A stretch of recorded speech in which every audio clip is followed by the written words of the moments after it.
à tous! Alors on se retrouve aujourd'hui pour une nouvelle vidéo. Alors dans cette vidéo, je vous présente justement la fameuse troisième partie de ce cycle de plusieurs vidéos que j'ai fait qui s'appelle Vers une vision cosmique du jeu sur Terre. Donc pour récapituler un petit peu, toutes ces vidéos ont pour but justement de faire une petite synthèse de ce que nous sommes et les espaces dans lesquels on évolue, et les différents espaces de conscience qu'on est amené à vivre sur Terre en ce moment, pour pouvoir y voir un peu plus clair et pour pouvoir avoir une vision un peu plus élargie et plus globale de comment est-ce qu'on évolue à l'intérieur de tout ça. Pourquoi ? Parce qu'en fait, il y a des fois on aborde des sujets, mais c'est pas toujours évident de mettre en relation ce sujet avec quelque chose de plus élargi. Par exemple, sur cette chaîne, je vous parle beaucoup de l'instant présent, de l'observation des personnages. Et j'ai beaucoup de personnes qui me posent la question de à quoi ça sert tout ça finalement ? Est-ce que ça a finalement un but tout ça ? Eh bien la réponse est dans cette vidéo, voilà. Donc pourquoi est-ce que je vous embête depuis le lancement de cette chaîne avec l'ego, les personnages, avec l'instant présent, la conscience de soi, etc., etc. Eh bien vous allez y voir plus clair dans cette vidéo parce que vous allez voir que les choses s'imbriquent les unes dans les autres et que la première brique de cette chose, c'est justement la conscience de soi. Donc dans cette vidéo, j'ai voulu vraiment faire quelque chose de très pragmatique et de très pratico-pratique terrain. Je vais essayer, alors j'ai bien essayé parce que c'est pas toujours évident, de vous montrer par des exemples concrets qu'est-ce que ça veut dire d'appliquer différents types de conscience dans notre quotidien. Et ici, je vais vous parler de 3 consciences différentes dont j'ai déjà parlé dans toutes ces vidéos, que sont la conscience de soi ou du je, J-E, la conscience du je terrestre, J-E-U, et la conscience cosmique.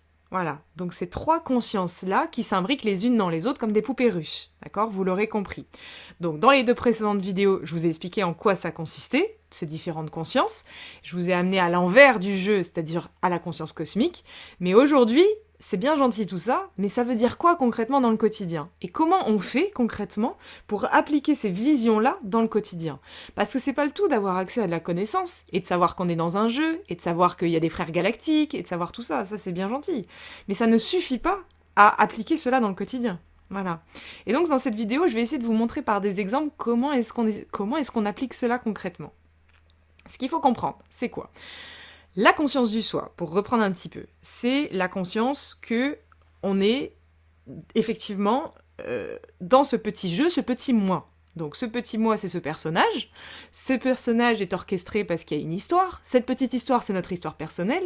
Donc c'est issu de nos croyances, de nos blessures, de notre généalogie, de notre karma, etc., etc. Donc tout ça, c'est notre bagage intérieur. C'est cette grande histoire, ce grand livre que nous sommes, ou que nous pensons être.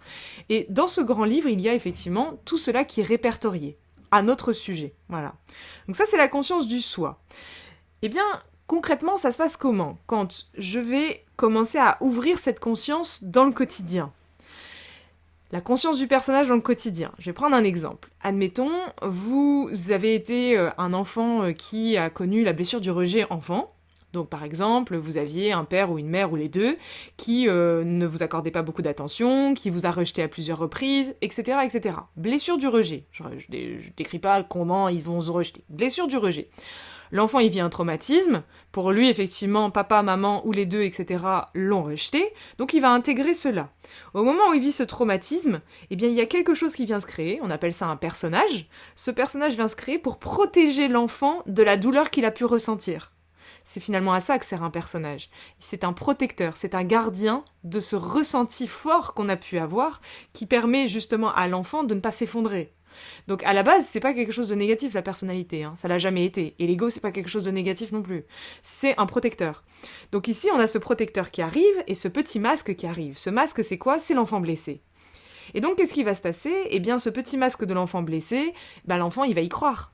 Parce qu'effectivement, c'est validé par l'expérience. Bah oui, concrètement, oui, effectivement, papa, maman ne m'accordent pas assez d'attention, me rejettent, etc. Donc à l'instant où on y croit, eh bien on commence véritablement à développer un petit costume à l'intérieur de soi, et ce petit costume vibre sur une certaine fréquence. Donc qu'est-ce qui va se passer de fil en aiguille ? L'enfant va grandir, il va y avoir plein d'expériences, etc. Et ensuite, voire il va oublier qu'il avait eu cette blessure initiale, ça c'est tout à fait possible. Il va rentrer dans une accélération, vous savez, dans la fameuse matrice. Donc on va lui dire, il faut que tu travailles, il faut que tu fasses ceci, machin, nanana. Et donc, qu'est-ce qui va se passer concrètement ? Il va toujours magnétiser à lui des expériences, des gens, des situations qui vont lui ramener à ressentir le rejet à l'intérieur de lui. Comme si, en apparence, ça va donner des situations où des gens le rejettent.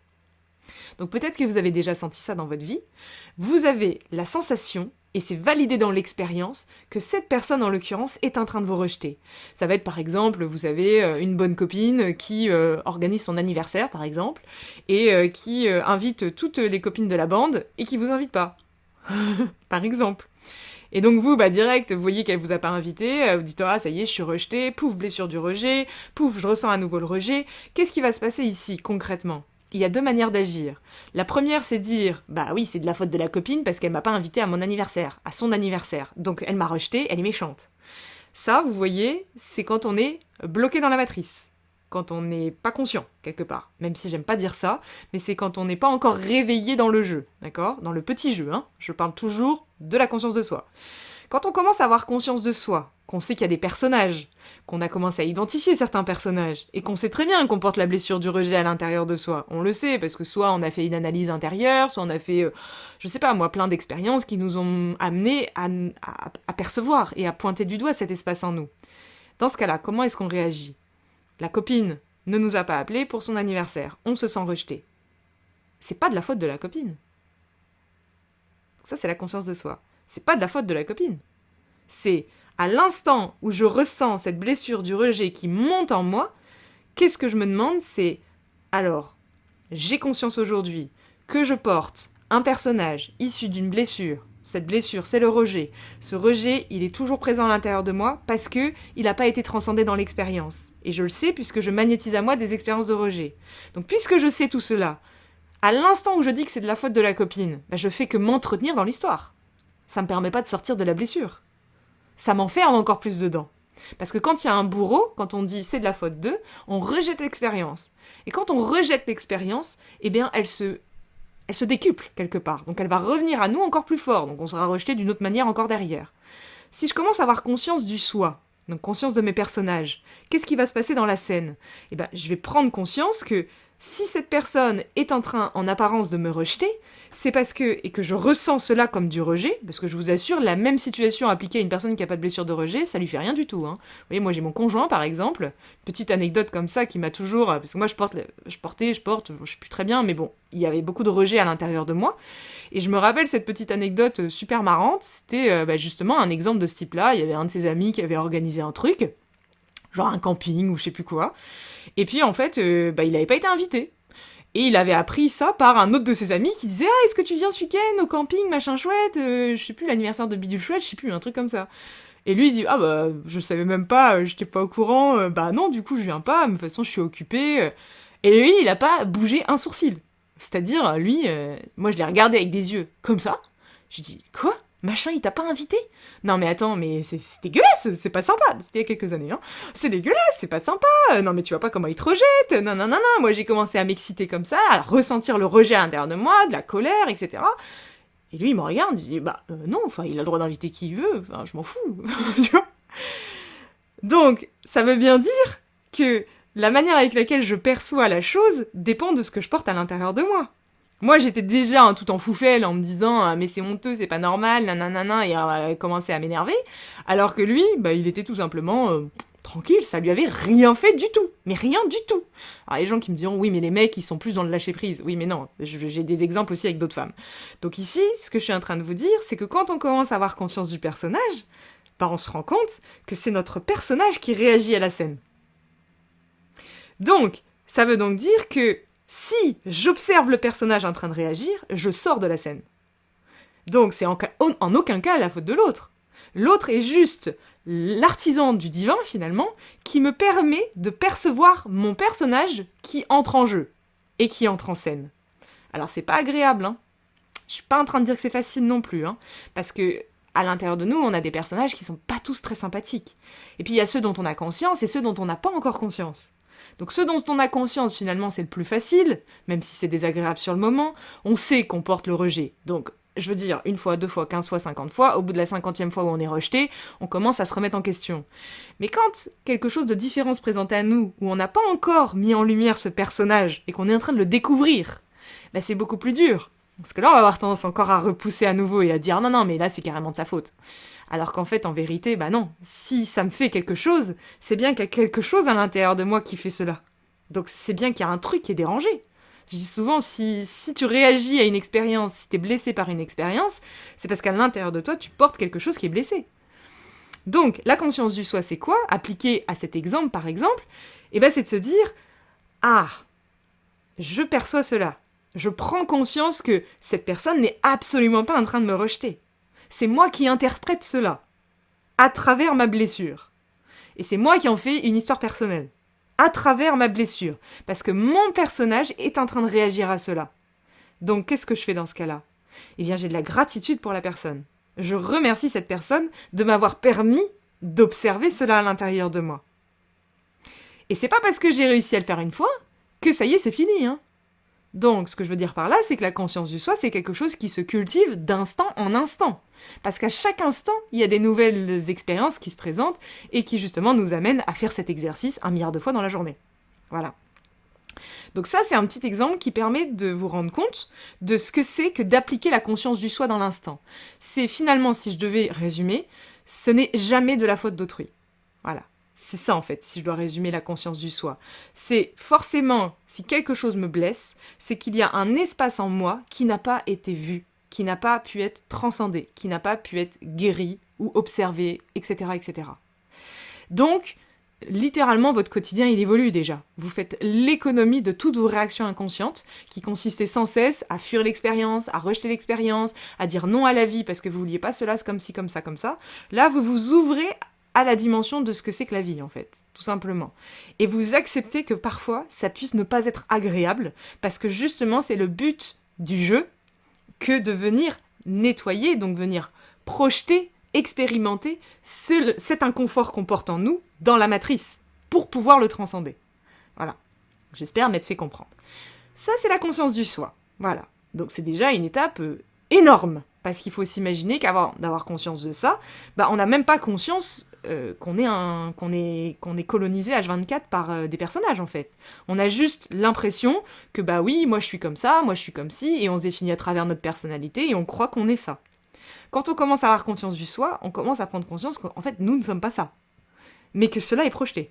Et que cela est vérifié dans l'expérience. Et que cela est vrai dans l'expérience. Et que cela est ressenti dans l'expérience. Mais on a conscience que cela est autorisé parce que il y a un espace à l'intérieur de nous qui le permet. Et cet espace est un espace erroné, est une illusion de ce que l'on croit être, c'est-à-dire l'ego. Donc ici, c'est la première étape. Ensuite arrive la conscience du jeu. Alors, le jeu terrestre, c'est quoi? Eh bien, c'est la matrice dans laquelle on se trouve. C'est le jeu. Donc, comment vous expliquer le jeu? J'en ai beaucoup parlé dans les précédentes vidéos. Je vous ai expliqué en vidéo numéro 1 un petit peu l'histoire du jeu, c'est-à-dire, ben voilà, un petit peu comment c'est orchestré. Bah oui, il y a un jeu, oui, ça c'est sûr. Il y a des personnes qui tirent les ficelles du jeu. Le jeu est savamment organisé, on est organisé avec des pays, avec plein d'organisations politiques, des organisations gouvernementales, des organisations de la régulation. Il y a un jeu qui est structuré, qui est plutôt bien foutu, qui nous apparaît totalement comme véritable, et qui, d'autant plus, quand on commence à prendre conscience de ce jeu, on se rend compte que ce jeu a pour seul et unique objectif de nous manipuler et de nous asservir, pour nourrir le jeu. Voilà. Donc, c'est comme si vous étiez tous collectivement, donc 7 milliards d'individus, on est tous collectivement bloqués dans un espace qui en fait est un espace qui a été créé pour nous asservir, tout simplement. Créé par qui? J'en ai déjà parlé dans l'autre vidéo.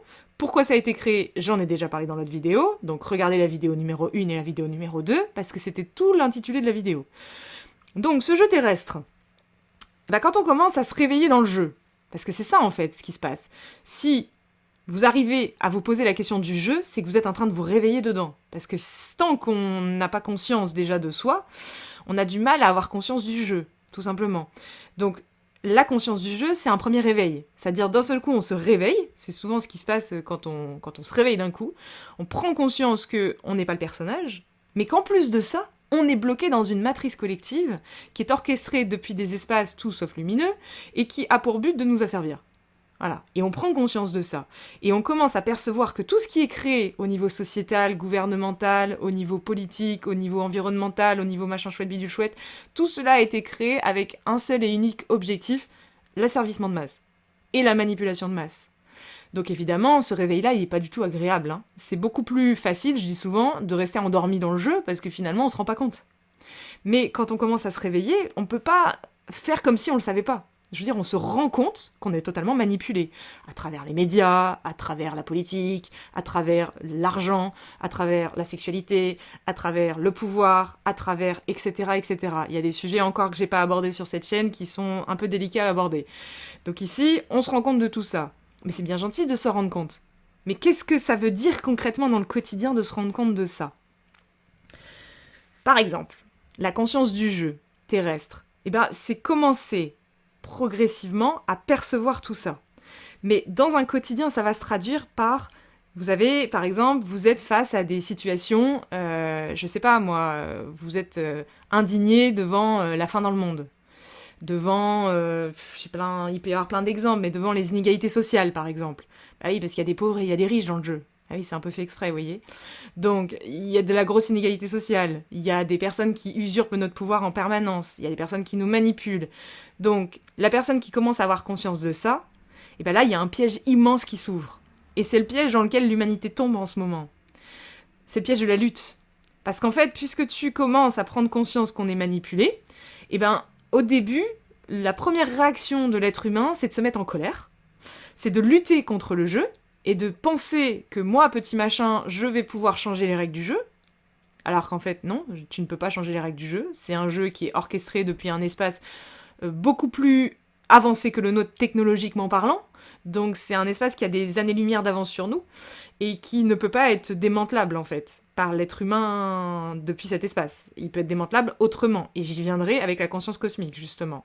Donc ici tu tombes dans le piège de la lutte, dans le piège de la séparation, dans le piège de la colère ou dans le piège de la peur. Parce que ça aussi, c'est un gros piège. Et c'est aussi ce qu'on peut observer aujourd'hui beaucoup. Parce que finalement, avec cette pandémie du Covid, il y a beaucoup de personnes sur Internet qui se sont mis à parler du Covid, qui se sont mis un petit peu à expliquer les manipulations qu'il y avait derrière, etc., etc. Sauf que cette information est tombée dans les oreilles de personnes qui n'avaient pas forcément encore conscience de leur personnage, par exemple. Notamment le personnage colérique, ou le personnage qui a peur, l'angoissé, c'est comme ça que je l'appelle, donc qui n'avaient pas forcément conscience qu'il y avait ces espaces-là à l'intérieur d'eux, et qui ont commencé vraiment à paniquer. Et qu'est-ce qui se passe dans cette conscience du jeu ? La conscience du jeu, c'est quand on sort de tout ça, on se rend compte que si on commence à paniquer, si on commence à avoir de la colère, si on commence à lutter, en fait on nourrit le jeu. Parce que le jeu se nourrit uniquement de cela. Donc en fait, la conscience du jeu, c'est prendre progressivement conscience que à chaque fois que je vais lutter contre quelque chose qui est présenté dans le jeu, je vais finalement le renforcer. Donc c'est pas la bonne solution que de lutter. Et c'est pas non plus la bonne solution que d'avoir peur. Parce que l'une comme l'autre nourrissent le jeu. Et ce que je veux moi, c'est en sortir. Donc par exemple, vous êtes dans la rue, vous vous baladez, et puis, je sais pas, vous êtes derrière quelqu'un, et ce mec, en l'occurrence, cette nana, peu importe, jette un papier par terre. Donc il jette un papier par terre. Vous avez la conscience du jeu, vous commencez à dire « Ah, fais chier, c'est pas écologique », vous commencez à vous mettre en colère, et vous savez très bien que cette personne, finalement, si elle jette ses déchets, c'est qu'elle est pas consciente. Mais c'est plus fort que vous, ça vous énerve, parce que vous avez le personnage de l'écolo, vous voyez ? Et donc, la personne qui n'a pas conscience véritablement de la chose va commencer à se mettre en colère, va commencer à aller voir la personne, lui dire « Mais tu comprends, tu jettes ton papier par terre, c'est pas bien », ou sinon, on va ramasser le papier mais en colère, et va jeter le papier en pestant intérieurement. Quand elle fait ça, elle fait quoi avec cette colère-là ? Elle nourrit le jeu. Elle nourrit ce contre quoi, en fait, elle s'indigne. Donc, quand on prend conscience de ça et qu'on commence à prendre du recul, qu'est-ce qu'on fait ? Comment on agit face à la même situation ? On n'agit pas de la même manière. C'est-à-dire que, dans l'idée, ça ressemble, mais en profondeur, c'est pas le même espace qui joue. Donc, par exemple, je vois ce papier tomber, j'ai conscience que je suis dans un jeu, j'ai conscience que si je me mets en colère, je nourris le jeu, j'ai conscience que, à l'intérieur de moi, j'ai le personnage de l'écolo qui va tout de suite me dire « Ouais, tu comprends, c'est pas bien ces gens qui jettent les papiers par terre. » Mais j'ai conscience que ce jeu-là, de toute façon, c'est une matrice illusoire, donc de toute façon, la pollution, d'un certain point de vue, c'est illusoire, donc je pète un coup, je respire, je prends le papier, et je le jette. Et je suis pas en train de m'énerver. Pourtant, en apparence, je fais la même chose. Mais dans l'idée, je ne fais pas du tout la même chose. Donc vous voyez, le jeu tel qu'on le voit ici sur Terre est un excellent outil de développement personnel. Parce qu'en fait, à chaque instant, vous allez pouvoir voir ce qui cloche à l'intérieur de vous. Parce que, évidemment, là j'ai pris l'exemple du déchet, ça permet de voir l'écolo. Mais si on prend l'exemple de, je sais pas moi, l'inégalité sociale, les pauvres, les riches, par exemple, et que moi, ça me fait quelque chose de fort quand je vois ça, c'est qu'à l'intérieur de moi, il y a un personnage aussi qui est pas d'accord avec ça. Mais tant que je suis en résistance contre quelque chose, mais je ne suis pas libre en fait. Et je suis pas bien. Est-ce qu'on se sent bien quand on se met en colère, véritablement? Non, je pense pas. Est-ce qu'on se sent bien quand on a peur? Non, en fait, on se sent pas bien. Donc ici, l'idée, c'est de prendre conscience progressivement que si le jeu, il existe, c'est justement pour nous permettre de percevoir et de projeter et donc de se rendre compte de ce que l'on a à l'intérieur de nous. Parce que si on n'avait rien à l'extérieur qui nous renvoyait à l'intérieur, on pourrait pas évoluer. Donc on change progressivement de manière de voir. Et on se rend compte qu'effectivement tout ce jeu, il existe, et quelque part tant mieux. Parce que c'est ce qui nous permet, et dans toute sa noirceur de son existence, c'est ce qui nous permet de percevoir cette noirceur en nous. Et donc de nettoyer cet espace en nous. Voilà. Donc il a son utilité d'un certain point de vue. Et donc ça sert à rien de lutter contre, parce qu'en fait, tant que je lutte, il reste. Donc comment je fais? Arrive à présent la conscience cosmique. Évidemment, si on reste bloqué dans la conscience du jeu et qu'on bascule pas en conscience cosmique, là il y a un petit souci. Parce que la conscience du jeu sans le cosmos, sincèrement, t'es keblo, quoi. Voilà. Et c'est la problématique aujourd'hui, c'est que effectivement, tant mieux, il y a plein d'informations qui sortent sur le jeu, on commence à se rendre compte de la franc-maçonnerie, des Illuminati, de qui tient les ficelles de quoi, de comment ça marche. C'est génial d'un certain point de vue, c'est super. Et moi, je vais aller beaucoup dans une idée aussi d'expliquer tout ça, parce que c'est important en fait d'en prendre conscience. Mais c'est important d'en prendre conscience uniquement pour en sortir. Parce que si c'est juste en prendre conscience pour avoir peur ou pour rester bloqué dedans, ça n'a aucune utilité. Et l'idée ici, c'est évidemment derrière d'accéder à quelque chose de plus grand. Parce que si on reste bloqué là-dedans, c'est un enfer. Donc, la conscience cosmique arrive juste derrière. Et cette conscience cosmique, c'est quoi? C'est prendre conscience, donc pareil, je l'ai beaucoup développé dans la partie 1 et 2, surtout la partie 2, qui s'appelle l'envers du jeu, où là, je vous explique que derrière ce jeu terrestre, il y a un envers. Il y a un jeu cosmique. Oui, parce que la conscience cosmique, ça reste un jeu, le cosmos. C'est un jeu encore. Donc, le jeu cosmique, c'est un espace qui englobe la totalité. Où, justement, on se rend compte qu'il y a des gens aussi là-bas, en fait. C'est pas forcément des gens, mais il y a des êtres, d'accord? Des galactiques, des grands frères, qu'on est aidés, qu'on est soutenus, qu'on est en sécurité quelque part, et qui sont là pour veiller sur nous. Donc par exemple, si je vous prends un exemple d'une manifestation du cosmos dans la matière, il faut comprendre que si vous vous renseignez un petit peu, bien évidemment cette information n'est pas officielle, vous ne pourrez pas la trouver en tapant sur Google, mais si vous regardez par exemple la guerre froide, je vous assure que heureusement qu'ils sont venus nous aider, parce que en fait, si toutes les armes nucléaires qui avaient été prévues à exploser avaient littéralement explosé, il n'y avait plus de terre en fait.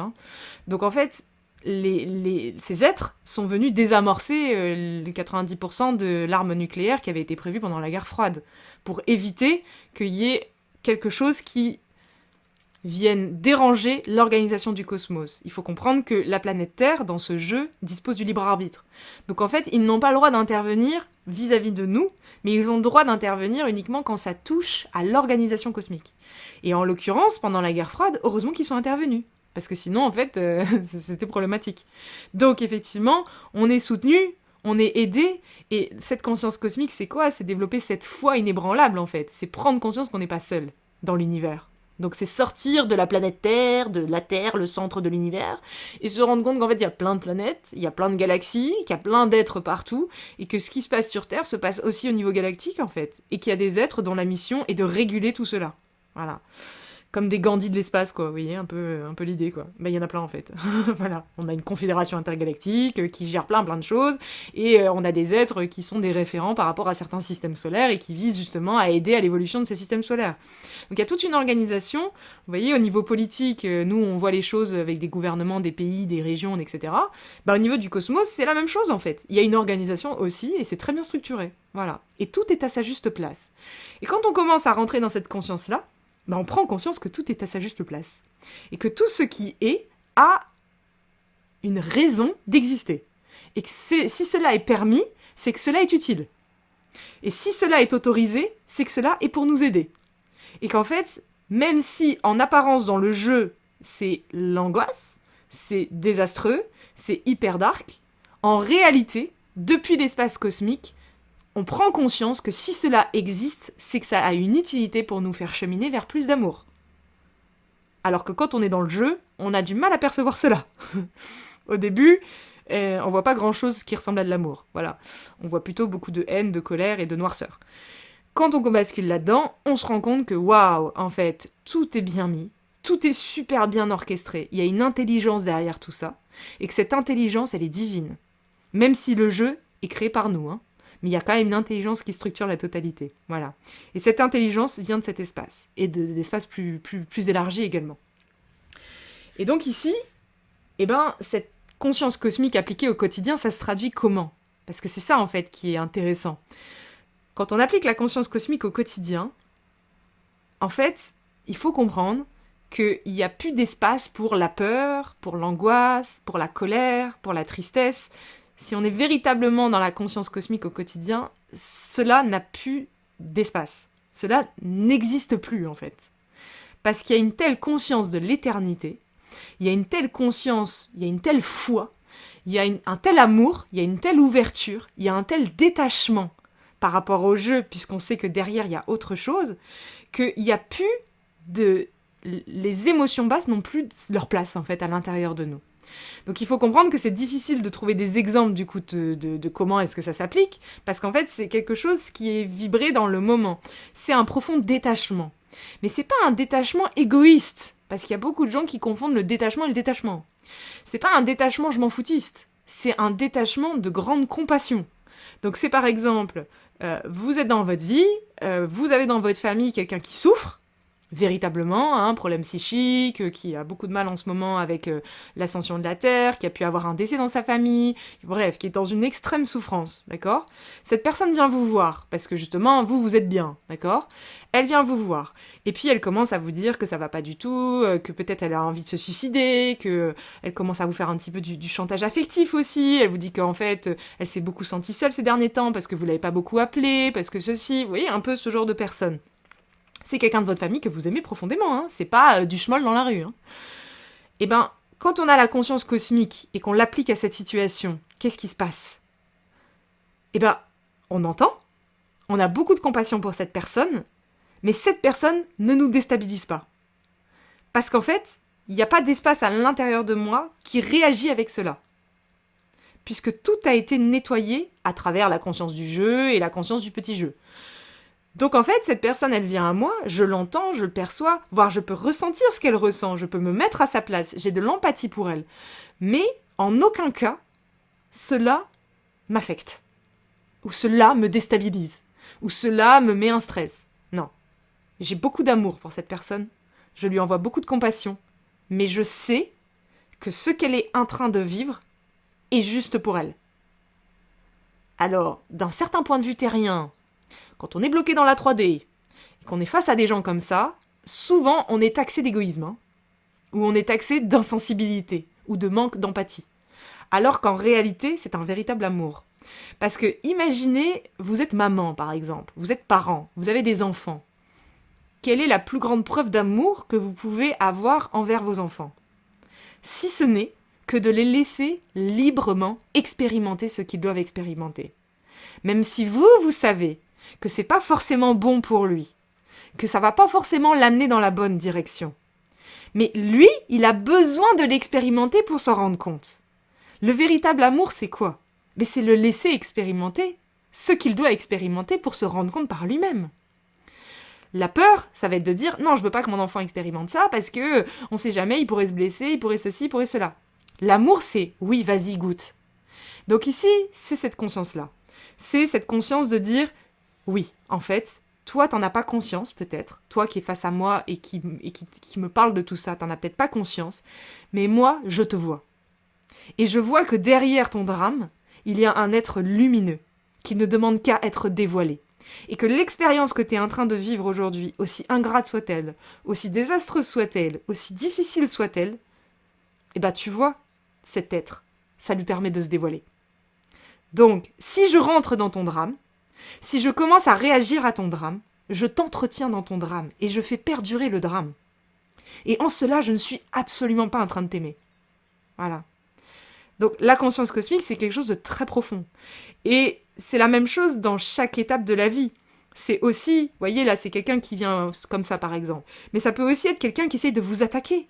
Parce qu'en fait, véritablement, quand on commence à toucher à ces espaces-là, ben, on est un peu trop lumineux pour plein d'êtres. Et cette lumière, elle dérange les êtres qui sont bloqués encore dans leur matrice et qui n'ont pas envie de voir la lumière. Parce que la lumière, ça vient éclairer leurs ombres. Et ils n'ont pas envie de regarder. Donc on les dérange. Donc il est très courant que quand on arrive sur ces espaces un peu plus éthérés, qu'on commence à avoir ces consciences-là dans l'instant, il est très courant qu'on se fasse littéralement attaquer. Et littéralement défoncer H24 par plein de gens qui nous critiquent, qui nous ridiculisent, qui nous rabaissent sans cesse, qui essayent de marcher sur nous. Et ça, c'est le test de la conscience cosmique, vous voyez ? Parce que le véritable être qui est dans cette conscience-là n'est absolument pas impacté par le fait que tout le monde le rabaisse. N'est absolument pas impacté par le fait que tout le monde le rejette, tout le monde le critique, tout le monde le prend pour fou. L'être dans la véritable conscience cosmique n'est pas impacté par cela. Parce qu'il voit à l'envers. Donc il voit que la personne qui est en train de faire cela, il voit très bien que c'est son personnage qui fait ça. Il a beaucoup de compassion pour cette personne, parce qu'il voit que cette personne est perdue dans son personnage. Mais il voit que derrière, il y a aussi l'âme qui est là, et qui est lumineuse, et qui a un être magnifique derrière. Donc la personne dans cette conscience-là a conscience à chaque instant que, en apparence, les gens sont tordus, il y a beaucoup de violence sur Terre, que c'est désastreux, mais que ça c'est juste l'apparence. Et que ça c'est juste la résultante d'un manque de conscience. Et c'est juste la résultante d'une guerre d'ego, finalement. Mais que si on regarde à l'envers de tout ça, il y a des âmes. Il y a des frères, en fait. Donc, la véritable conscience cosmique, c'est une compassion immense. Je ne peux pas la décrire. C'est un ressenti. C'est une compassion face à chaque chose qu'on peut nous faire. Rappelez-vous de Jésus. Hein, rappelez-vous de tous ces maîtres qui sont venus nous enseigner ce que c'est que la véritable compassion. Hein, qu'est-ce qu'il a dit quand il était là-haut comme ça ? Pardonne-leur, ils ne savent pas ce qu'ils font, ou un truc comme ça. Ça veut dire quoi concrètement ? Et ça veut dire, je vois que c'est leur personnage qui est en train de me faire ça. Et moi je leur pardonne parce qu'en fait je sais que derrière il y a un être cosmique. Voilà. Donc c'est quelque chose de waouh. Et appliqué à chaque instant, je vous assure, ça fait waouh. Et c'est très décontenançant en fait, c'est très bizarre. Voilà. Donc ici, voilà un petit peu par des exemples pragmatiques, un peu en quoi ça consiste. Mais la chose la plus importante à entendre dans cette vidéo, parce que je vais en entendre des commentaires, je vais en avoir des réactions.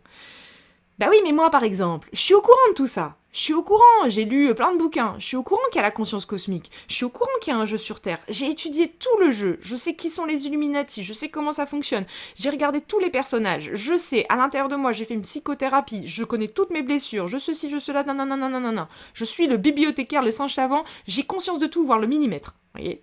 Donc il y a plein de gens comme ça, qui ont effectivement beaucoup creusé, qui ont beaucoup de questions, qui sont allés chercher beaucoup de réponses, donc qui ont beaucoup de savoir et de connaissances.